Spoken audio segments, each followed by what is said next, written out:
Attends-moi, Allez, grouille, Milky, avance. Milky, Allez, tu traînes. J'aurais dû venir oh, tout seul. Milky. Oui, d'accord, mais quand même. Oh, bienvenue Milky, t'es déjà là? Ouais. Bah ça tombe bien, je viens de finir le travail, on va pouvoir faire la visite. Ah, génial. C'est qui, eux? Salut les copains. Aujourd'hui, on se trouve près de Nantes, à l'élevage Mercœur, chez Guillaume Gauthier. Je vous emmène faire la visite? Allez, suivez-moi.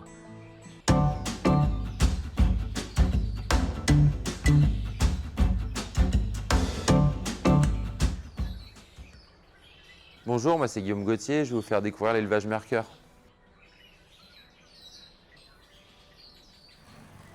Dis Guillaume, ça fait combien de temps que tu habites ici? Ça fait 2 ans que je suis ici. Voilà, on élève des chevaux d'obstacles et de dressage. Il y a plein de copains ici, ils sont combien? Alors ici, il y a à peu près 60 chevaux, une trentaine de naissances par an. Et ça va de 0 jusqu'à 25 ans, l'âge des chevaux. On a des retraités aussi. Eh ben, ça fait beaucoup. Pourquoi ils sont à l'intérieur? Tous les chevaux sont rentrés à l'intérieur parce que c'est l'hiver, une partie des chevaux.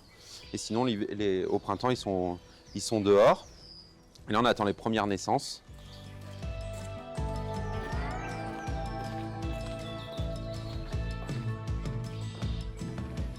Tu m'expliques pourquoi ils sont séparés?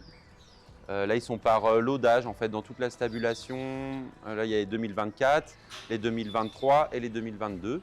Ah, d'accord. Et de l'autre côté, il y a qui? Et de l'autre côté, on a les box pour les poulinières. C'est-à-dire, là, on a les premières naissances qui vont arriver. On en attend une trentaine à peu près cette année. Eh, viens, Milky, je vais te présenter les futures mamans. Ben, je te laisse avec François, je suis un petit peu crevé. Bon, bah ok, si tu veux. Il a même pas de carottes, ça m'intéresse pas la balade. Attention que le printemps, il arrive, là. Tu sais, c'est pas trop boueux, hein. Ça tient bien le sol, quand même. Donc là, tu as combien de parcelles en fait? Bah là, j'ai une quarantaine d'hectares. Et là, je suis en cours, on est en train d'agrandir et pour acheter 40 hectares pour avoir du confort et être vraiment en extensif, que les chevaux se nourrissent au maximum avec l'herbe des prairies, quoi. En fait, il y a 80 hectares. Sur les 80 hectares, on fait une grosse partie en pâturage et le reste pour la production de foin. Et combien d'espace il faut tu comptes par cheval ou? Bah, pour Ou être à c'est- l'aise, il faut compter environ un cheval hectare si on veut faire Ah ouais. notre foin, tout ça, quoi. Waouh, mais c'est la jungle ici.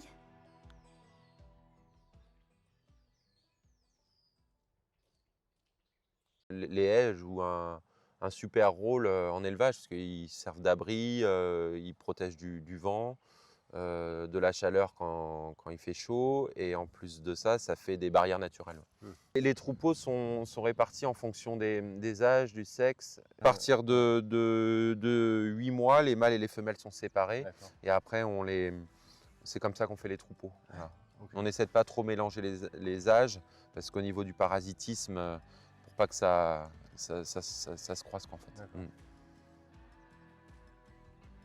Bon allez, venez, on va récupérer Milky, il a dû finir sa sieste, on va continuer la visite. Ouais, on part de l'autre côté de la propriété. On part de l'autre côté, on va aller voir les poulinières, faire la tournée des champs. Ouais. Tu dois les nourrir aussi? Ouais, on va les nourrir parce que là, vu qu'on est sorti d'hiver, il n'y a pas trop d'herbe, donc elles ont besoin de manger un peu de granulés pour préparer les futurs cracks de demain. Excellent, j'ai hâte de voir ça. Les chevaux sont nourris, ceux qui sont en stabulation sont nourris 2 fois par jour et ceux qui sont au champ, 1 fois. En fait, ça dépend de la saison. Moins il y a d'herbe, plus on nourrit. Et voilà, c'est en fonction des saisons, quoi. Il n'y a rien n'est figé. En hiver, là, pour compenser le manque d'herbe, eh ben, on met plus de granulés. Eh bébép, j'ai entendu gramiller là. Ah mais cette fois je vous accompagne. Allez les gars, on avance. Oh là là, attention les copines, il y a Milky qui s'amène. Je suis super entraîné moi. On peut y aller en courant là. Clara, pousse-toi. Elle est toujours au milieu celle-là. Ouah, vous avez vu ce château? Je vais vivre ici.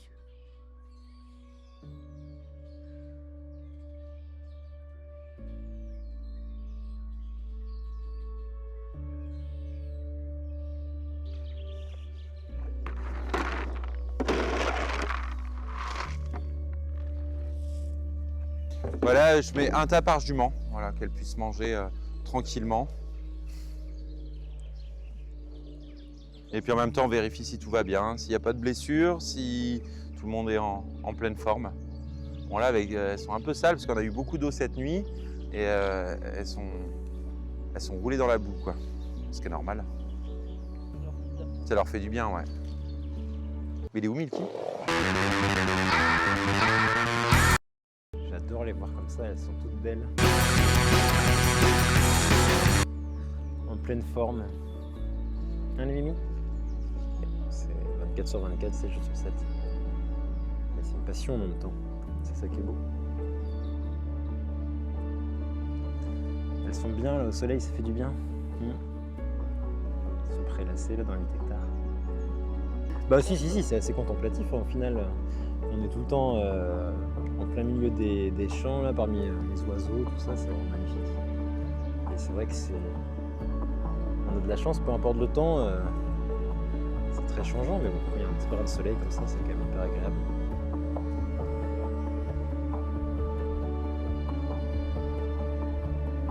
Oh les filles, j'ai vu le château de mes rêves. Bon, pour les photos et les autographes, on verra ça plus tard, d'accord? Je suis fatigué, moi je sais pas pourquoi. Ah ouais. Bon, je crois que c'est l'heure de l'interview. À tout à l'heure les copains.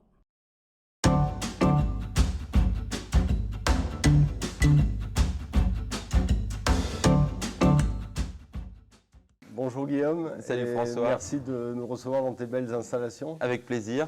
Écoute, est-ce que tu peux nous parler un peu de toi? T'as quel âge? Tu viens d'où? Alors, j'ai 39 ans, je suis originaire de la région de Saumur. Voilà, j'ai toujours travaillé dans les chevaux. J'ai commencé à l'âge de 15 ans. Les chevaux, ça a été une évidence parce que j'ai toujours été captivé par cet animal en particulier. Donc du coup, tu as fait quelle formation pour arriver dans le milieu du cheval? Alors, j'ai commencé à 15 ans mon apprentissage. J'ai commencé par un CAP, BEP, entraînement du cheval de compétition. Et après, je me suis dirigé vers un bac pro CGAE, donc conduite et gestion d'exploitation agricole.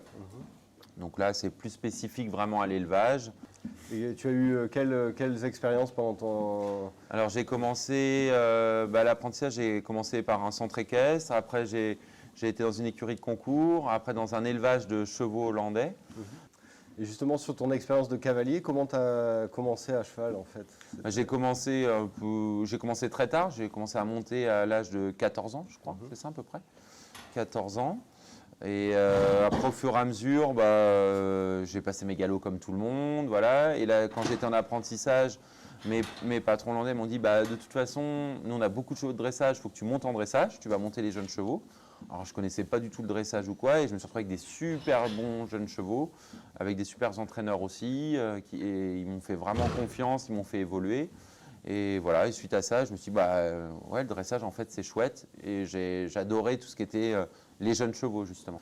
Et c'est vrai que l'élevage hollandais sont vraiment spécialisés, ont vraiment des chevaux de grosse qualité en dressage. Et commencer avec des chevaux comme ça, c'était des sensations extraordinaires. Et du coup, alors je sais que tu as été très, très tôt directeur d'un grand élevage en France. Alors, est-ce que tu peux nous dire comment tu es arrivé là-bas? Mon second poste, j'ai été responsable d'élevage au Haras de Juste, qui était à l'époque un des plus gros élevages en France en quantité de chevaux. Je suis arrivé, j'avais 23 ans, on faisait quasiment une centaine de poulinages par an, donc ça m'a donné beaucoup d'expérience. J'ai été 7 ans là-bas, on a dû faire pas loin de 700 poulinages, donc on a vu beaucoup de cas différents, c'était vraiment enrichissant, quoi. Grosse expérience. Grosse expérience. Du coup, c'était quoi en gros tes responsabilités là-bas, je gérais tout le cheptel, c'est-à-dire de la conception, passant par la naissance, bien évidemment, et après jusqu'à temps que les chevaux aillent au concours, commencent leur carrière sportive, et aussi tout le commerce des jeunes chevaux et des poulains, quoi. Et après cette expérience, du coup... Alors après cette expérience... tu as eu tout de suite l'idée de monter ton... Non, je suis resté 7 ans à Radius où c'était une super expérience et tout. Et après, je voulais un petit peu changer parce que je me dis, bon, c'est le moment, je suis encore jeune, monter à cheval me manquait. Donc là, je suis reparti chez Monsieur et Mme Chaplet. J'ai été aussi pendant 7 ans où je me suis remis à cheval parce que j'avais arrêté de monter. Et au bout de ces 7 ans, je me suis dit, c'est bon, j'ai envie de le faire pour moi. J'avais déjà quelques poulinières, mais j'avais envie de développer plus. Je dis, de toute façon, là, il faut il n'y a pas le choix, il faut que je monte mon écurie et que je vole de mes propres ailes, on va dire. Du coup est né l'élevage Mercœur. Et né l'élevage Là Mercœur. où on est aujourd'hui. C'est ça. Et donc, aujourd'hui, ça se structure comment? Tu as combien de chevaux? Est-ce que c'est des chevaux qui sont à toi? Alors, Des chevaux qui sont à ta clientèle? en tout, sur le site, on a quasiment une 60aine de chevaux. Donc, j'ai une petite partie à moi, on va dire même pas un tiers qui sont en propriété. Et après, le reste, c'est des chevaux de propriétaires. Donc, j'ai la gestion, c'est-à-dire de la conception jusqu'à ce qu'ils aillent en concours et même des fois les débuter en concours. Tu nous disais, Guillaume, que tu avais 60 chevaux sur ton site. Du coup, comment tu t'organises? Est-ce que tu travailles seul? Alors, pour l'instant, je travaille seul, mais seul, c'est pas totalement vrai parce que j'ai des partenaires, j'ai le maréchal, j'ai l'équipe vétérinaire, j'ai mes voisins agriculteurs qui m'aident aussi pour l'entretien des terres. Et après, j'ai aussi beaucoup d'amis qui m'aident pour des choses ponctuelles, le week-end ou quoi que ce soit. Et après, j'ai mon conjoint, Julien, qui m'aide aussi les week-ends pas mal et qui m'épaule beaucoup, qui me soutient au quotidien, quoi. Ouais. Du coup, c'est 7 jours sur 7, j'imagine. Et c'est quoi une journée type pour toi? Alors oui, c'est 7 jours sur 7, même on pourrait dire des fois 24 heures sur 24 pendant la période des naissances. Alors en fait, en élevage, on fonctionne en fonction des saisons. C'est-à-dire l'hiver, c'est la période un peu plus creuse où tout est en mode un petit peu pause. C'est-à-dire dans les prairies, il ne se passe pas grand-chose, l'herbe arrête de pousser. Du coup, les chevaux sont rentrés surtout l'hiver pour préserver les parcelles. Donc voilà, c'est surtout de l'entretien. On prépare la saison d'après. Alors quand le printemps arrive, là c'est le réveil de la nature, mais c'est aussi le réveil chez les juments parce que c'est la saison des poulinages, ça commence au février-mars et ça va jusqu'au mois de juillet. Et là, il y a tout qui s'enchaîne, c'est-à-dire on a les poulinages, les mises à la saillie des juments, gestion des prairies, gestion des poulains dans les champs. Voilà, c'est beaucoup plus de travail. Et tu as vu beaucoup de chevaux, beaucoup de poulains. Et est-ce que tu as croisé des chevaux d'exception? Alors oui, quelques-uns. j'ai eu de la chance quand j'étais au Ardus d'avoir vu des super chevaux, même ici à la maison, notamment Conrad de Hus ou encore Corée, des chevaux comme ça. Qui ont fait du haut niveau. C'est des chevaux qui sont assez marquants. On a vu leur évolution, on va dire jeune cheval jusqu'à ce qu'ils aillent au haut niveau. J'ai de la chance aussi d'élever avec une amie de longue date, Marine Ferté, qui est la naisseuse de Sertorius de Rima, qui a fait les Jeux Olympiques avec Pauline Basquin. Donc ça, c'est vraiment quelque chose de marquant. On a toute la famille sur place, on a la mère, on a la sœur de Sertorius, on a son frère. Et c'est vraiment, c'est super. Des chevaux incroyables. Des chevaux incroyables, quoi. Ouais. Et une belle histoire aussi d'amitié avec Marine, avec qui on élève, quoi. C'est pas que chevaux, c'est aussi humain. Ouais. Je sais que tu as de bons conseils sur l'élevage, mais en gros, comment on choisit un bon croisement? Alors un bon croisement, déjà, il faut connaître un petit peu sa jument. Je pense que beaucoup se focalisent sur les étalons, mais je pense que la jument a vraiment une part importante dans l'élevage. C'est-à-dire, des gens m'appellent et me disent « Allô Guillaume, qu'est-ce qu'on met comme étalon ?» Je dis « Mais je ne vais pas vous dire, je ne vais pas vous donner un étalon comme ça. Il faut voir la jument d'abord, il faut voir le modèle qu'elle a, la locomotion qu'elle a, les aptitudes qu'elle a, le caractère. Et suite à ça, l'étalon, c'est la touche finale en fait. Okay. Donc le tout, c'est de bien connaître sa jument et c'est surtout ça, moi, pour le plus important. Du coup, tu essaies de ramener des choses qui... Il faut essayer de ramener des choses qui lui manquent ou au contraire dire, tiens, voilà, c'est ça, essayer de mixer, dire, ça, vu qu'elle est, admettons, trop petite ou trop grande, on va essayer de mettre un étalon qui rapporte ça, ou elle manque d'os, on va rapporter un étalon qui rapporte de l'os. Voilà, on essaie de mixer, composer. Alors des fois, ça marche, et des fois, ça ne marche pas. C'est la magie de l'élevage, quoi. Rien n'est mathématique. C'est clair. Mais c'est ce qui est super dans notre métier, quoi. Excellent. Écoute, merci beaucoup. De rien, François. Guillaume. Et puis, on va compter aussi sur tes conseils pour Milky. Peut-être de croisement. Les bons croisements. Ah ouais, mais Milky... il est tout jeune comme étalon. Il est tout jeune, mais je pense qu'il a une carrière très prometteuse. Ouais. Il va apporter beaucoup de choses à l'élevage en France. Ah, je suis une vraie star. D'ailleurs, je suis prêt pour la prochaine partie. Quoi? C'est pas moi qu'on interroge là? Il y a d'autres stars ici?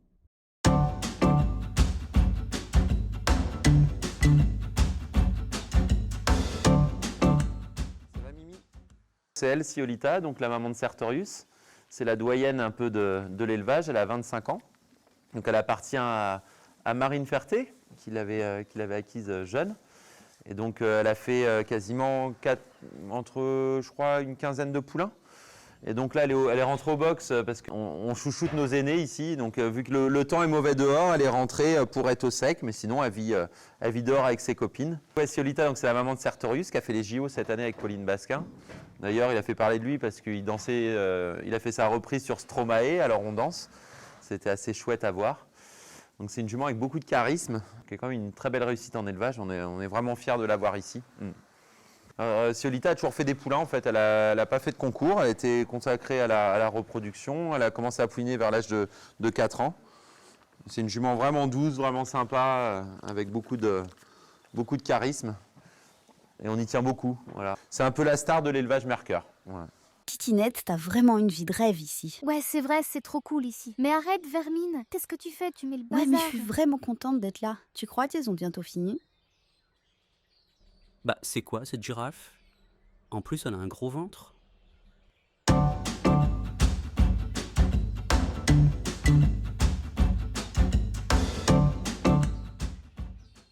On va parler un peu poulinage, naissance, Parfait. avec cette jolie jument qui s'appelle comment? Donna Wanja. Wow, magnifique. Wow, yeah, American Great Again. Ça s'appelle? Donna Wanja, j'ai pas lu. Waouh, waouh, waouh. Tu pourras couper le wow? Poulinière de dressage, elle est bientôt à terme, donc elle va bientôt pouliner là, ça devrait être d'ici une dizaine de jours. On va commencer la surveillance gentiment.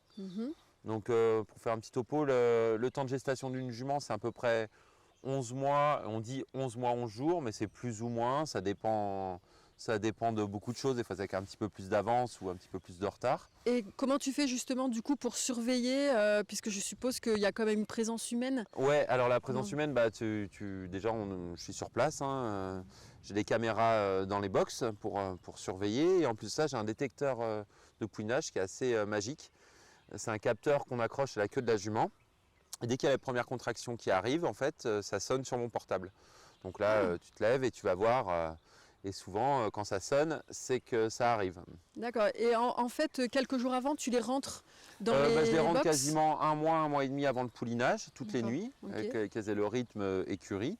Et puis ça permet de bien surveiller parce qu'il y a des signes qui ne trompent pas trop non plus. Hein. C'est-à-dire que les mamelles elles commencent à gonfler peu de temps avant le poulinage, même plusieurs semaines avant.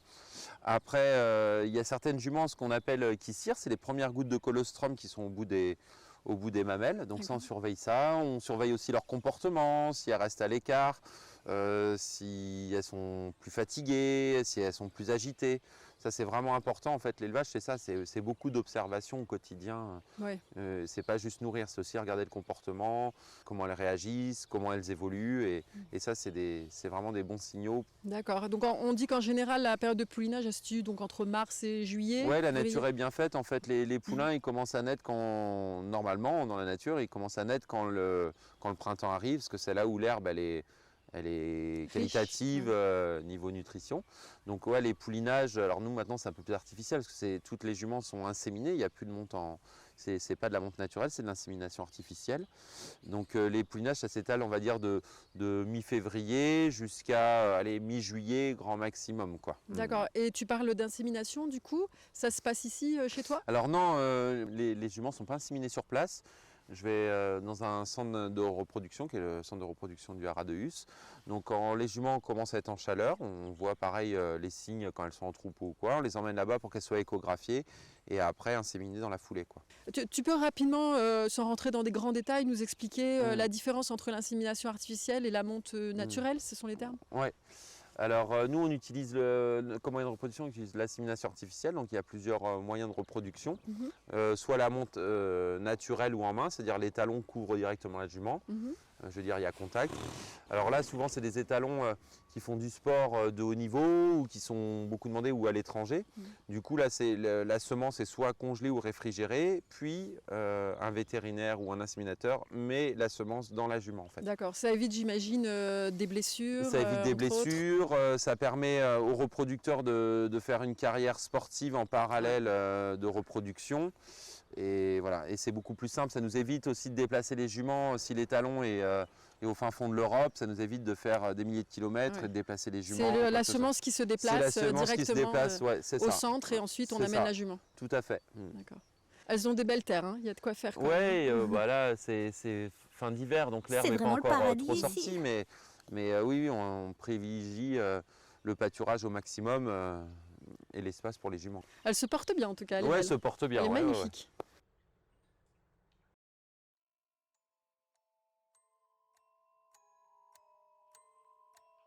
Oh, regarde, je crois qu'ils ont oublié un truc. Ah ouais? Fais voir. Ah bah regarde, ils sont là-bas. Ils commencent un jeu avec Milky, on dirait. À mon avis, il va leur manquer une caméra pour le tournage. T'as regardé si ça se mange?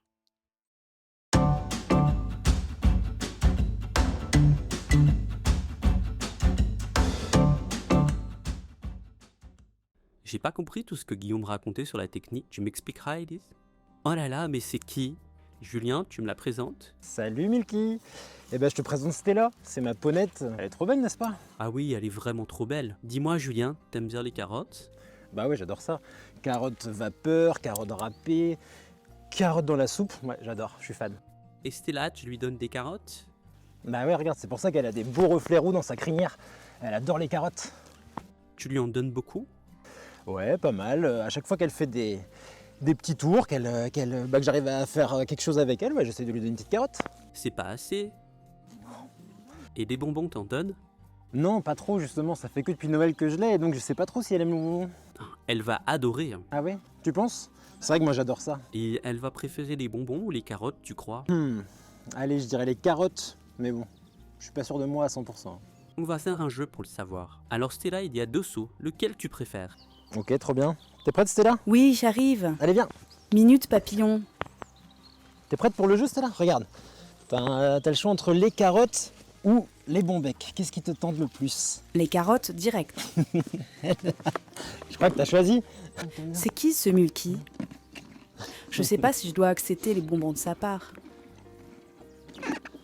Ouais, t'adores ça les carottes, je crois. Mais ils ont une forme Les de bonbons, cœur, c'est les comment? Est-ce que c'est bonbons. bon les bonbons? Il me fait une déclaration ou quoi? Ah, c'est bon en fait. Ah, c'est pas mal non plus. Hein. Oh, je sais pas ce que j'ai, je me sens tout bizarre. Bon, Milky, allez, reprends tes esprits. Voilà, Stella, alors écoute, c'est tout pour toi. Stella, il faut que je te dise, j'adore tes reflets couleur carotte. Tu sais, tu t'appelles Stella et moi je m'appelle Milky Way. Je crois qu'on était faits pour se rencontrer. Un jour, on aura un bébé et on l'appellera Comète. Ah, mais ils sont hyper gênants les deux là. Je veux pas voir ça, moi, ça me dégoûte. Mais moi, je veux pas partir. Ah non, non, non. Élise, laisse-moi ici. Je reste là. Ciao, Milky. Je reste avec Stella. Bon retour. Stella, Salut, Milky, Stella. bon retour. Stella, je t'aime. Je reviendrai, je te promets.